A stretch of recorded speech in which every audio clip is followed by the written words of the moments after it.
High Five Friday, boys and girls. Air fives, air hugs, dancing, whatever floats your boat today.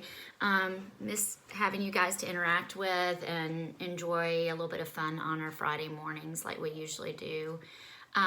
Today I did want to do a brief little lesson because some of you really asked about us continuing our work with fantasy, specifically using The Lion, the Witch, and the Wardrobe. So I'm going to honor that. Yesterday was a crazy busy day and I was in and out of meetings, so I'm sorry I didn't get it up and loaded yesterday. But here I am, and I will follow through and make this happen for all of us. So as we've been looking at The Lion, the Witch, and the Wardrobe, we noted that the setting's critical, noting that at the beginning it's icy, dark, cold, and how it changes then that setting to signify change in the whole movie book, okay? Where it's then spring-like, and that's once Aslan arrives.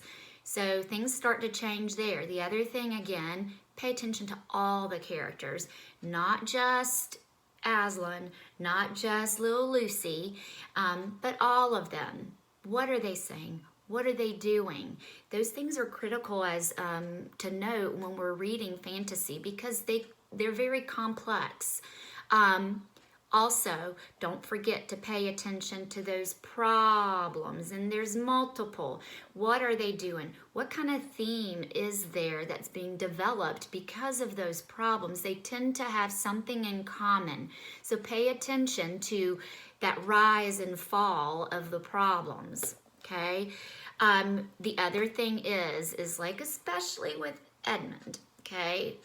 We're really, really quick to judge him and what he's like, but we don't really know him that well. So suspend that judgment before you decide what type of person or character he really is. He might surprise you.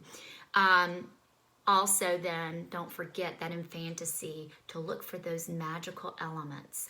That's what makes it that fantasy piece. So all those combined as you're reading and watching, set the tone and help you develop a theme for the text, the movie, book, whatever you choose to call it, in fantasy. Today, I wanted to talk to you really briefly about one more section of fantasy.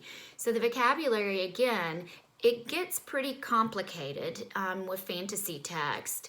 And one thing I wanted to address with you today as you watch this clip are something that are called archetypes, okay? In fantasy, frequently these archetypes are typical examples of a certain person or a thing.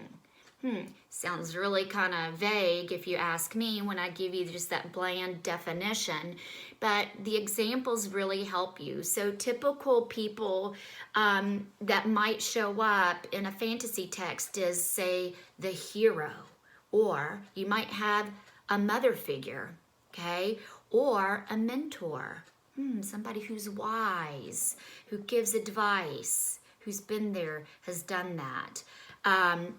Scapegoat, somebody who's always taking the blame on. Bring it on. So those are just a few examples of what an archetype is, okay?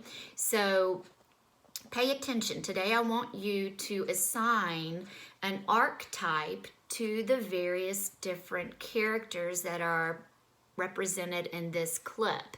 I'm going to be showing you Aslan meets Jadis, okay? It's about a 4-minute clip or so. Pay attention to the archetypes. Who could take on the role of a hero? Who could take on the role of a mentor? Who might take on the role of a mother figure or a scapegoat? Okay, don't just think about assigning them that role, but also why would they be assigned that role? So keep that in mind as you watch the clip. I'd like for you to write those down for me and just to kind of see where we're at. What do you think? I don't want to do all the thinking for you, so let's see if we can have some conversations later on. Can be an email or Blooms or however you guys want to do. I miss you and I miss interacting with you, so I'm trying to find different ways, and hopefully next week we'll get there so that you guys can interact a little more with me. So archetypes is our focus for today, okay? So focus on those things as you watch this clip, which I've got listed below my instructions. I also will have the definition, the anchor chart that we already started in the classroom. I'm going to post it so you can refer back to that and kind of understand what it is that an archetype is, okay? But don't forget, let me know why you think that. What character traits do they have that make them that archetype, that typical type of stereotypical character, if you will. Okay, so enjoy today. Look at this little video clip and let me know what you're thinking. Miss you guys. Have a wonderful weekend.